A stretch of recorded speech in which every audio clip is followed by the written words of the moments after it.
Ti ha accusato di qualcosa, magari con un tono calmo che rendeva tutto peggiore, e tu hai iniziato a dare spiegazioni, hai fornito prove, hai cercato di farti capire. Più spiegavi, più la situazione peggiorava.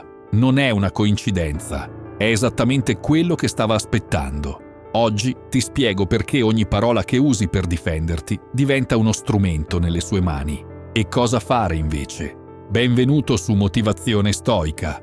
Qui la filosofia antica diventa uno strumento utile per affrontare la vita reale. Iniziamo. Il momento in cui hai già perso. C'è un momento preciso in cui il manipolatore ha già vinto. Non è quando ti accusa, è quando inizi a dare spiegazioni, perché nel momento in cui ti giustifichi stai facendo 3 cose senza rendertene conto. Stai riconoscendo che la sua accusa merita una risposta, se ha senso oppure no. Il solo fatto di rispondere le dà peso. Stai dicendo: questa cosa è abbastanza importante da farmi reagire. Stai rivelando cosa ti tocca. Ogni giustificazione fa capire dove sei vulnerabile. Se ti difendi con energia su un punto, gli fai capire che quel punto ti colpisce e lo userà di nuovo, con più precisione. Stai fornendo informazioni nuove. Ogni parola che aggiungi è qualcosa che può essere presa, isolata dal contesto, riformulata e rilanciata contro di te. Non ora, dopo, quando meno te lo aspetti. Marco Aurelio scrisse nelle Meditazioni una frase che sembra un consiglio sulla virtù personale, ma è in realtà una strategia. Non perdere altro tempo a discutere su come debba essere un uomo buono. Sii quell'uomo. Non discutere, non spiegare, non dimostrare. Le azioni parlano. Le giustificazioni alimentano il fuoco. Come funziona il meccanismo? Il manipolatore non lavora con la logica, lavora con le emozioni, le tue. Quando ti accusa, non sta necessariamente cercando la verità, sta cercando una reazione, sta provando i tuoi limiti, sta raccogliendo informazioni su come funzioni. E la giustificazione è la risposta più ricca che può ricevere. Pensa a una situazione che hai vissuto, ti ha detto qualcosa di ingiusto, hai dato spiegazioni. Lui ha spostato l'accusa su un altro punto. Tu hai dato spiegazioni anche su quello. Lui ha trovato un terzo angolo. E così via, finché eri esausto e lui sembrava ancora fresco. Questo si chiama spostamento dei paletti. Ogni volta che soddisfi una sua richiesta di spiegazione, ne arriva un'altra, leggermente diversa, sempre fuori portata. Non puoi vincere perché le regole cambiano mentre giochi. Epitteto nell'Enchiridion lo scrisse con la chiarezza di chi aveva vissuto situazioni di potere asimmetrico per tutta la vita. Non sono le cose a turbarci, ma il giudizio che diamo di esse. Il manipolatore non ha potere sulle tue azioni, ha potere solo sul giudizio che dai alle sue parole. Smetti di giudicare le sue accuse come cose che richiedono risposta e il meccanismo si inceppa. La scoperta che cambia tutto.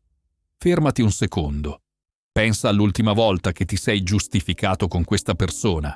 Quella spiegazione ha risolto qualcosa? Ha cambiato la sua opinione? Ha chiuso il conflitto? Se sei onesto con te stesso, la risposta è no. Non perché non hai saputo spiegarti, ma perché lui non stava cercando una spiegazione. Questo è il momento del cambiamento.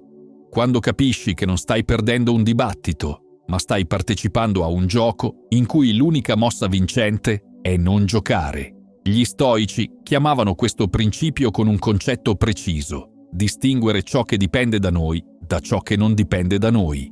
Epitteto costruì su questo l'intera sua filosofia.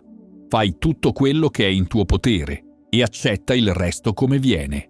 Difendere la tua reputazione agli occhi di un manipolatore non dipende da te, non puoi controllarlo. Quello che dipende da te è smettere di dargli materiale, smettere di partecipare, smettere di spiegarti.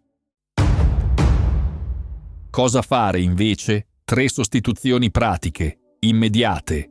Prima sostituzione, invece della giustificazione, il silenzio. Quando ti accusa, non rispondere nell'immediato, nessuna parola. Il silenzio non è una resa, è una comunicazione precisa. Quello che dici non ha abbastanza peso da farmi reagire. Questo lo destabilizza più di qualsiasi risposta tu possa dare. Seconda sostituzione. Invece della spiegazione lunga, la frase corta. Se devi rispondere, e a volte è necessario, usa pochissime parole.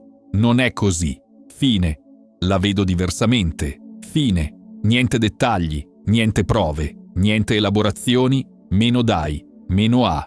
Terza sostituzione. Invece della difesa pubblica, la credibilità silenziosa. Il manipolatore spesso ti accusa davanti agli altri, sperando che tu ti agiti e sembri instabile. La risposta stoica è opposta all'istinto. Restare calmo. Chi osserva vede due cose, uno che attacca e uno che regge. La tua calma è la difesa più potente. La radice del problema non è lui, è la parte di te che ancora cerca la sua approvazione. Quella parte che spera che se riesci a spiegarti bene, finalmente capirà. Non capirà. Non vuole capire. Smetti di dare spiegazioni. Inizia a costruire la tua certezza indipendentemente da quello che pensa. Ogni volta che ti giustifichi con un manipolatore, gli stai consegnando qualcosa. La tua vulnerabilità, il tuo bisogno di essere capito, il materiale per il prossimo attacco. Smetti di spiegarti, non perché hai torto, ma perché la tua pace vale più della sua comprensione. Questo è lo stoicismo nella vita reale, non indifferenza, non arroganza, la scelta consapevole di non sprecare energie dove non produrranno niente di buono. Se ti è capitato di vivere questa situazione, scrivi nei commenti una parola sola. Basta, basta giustificazioni, basta spiegazioni, basta.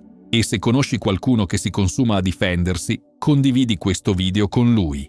A presto, stoico!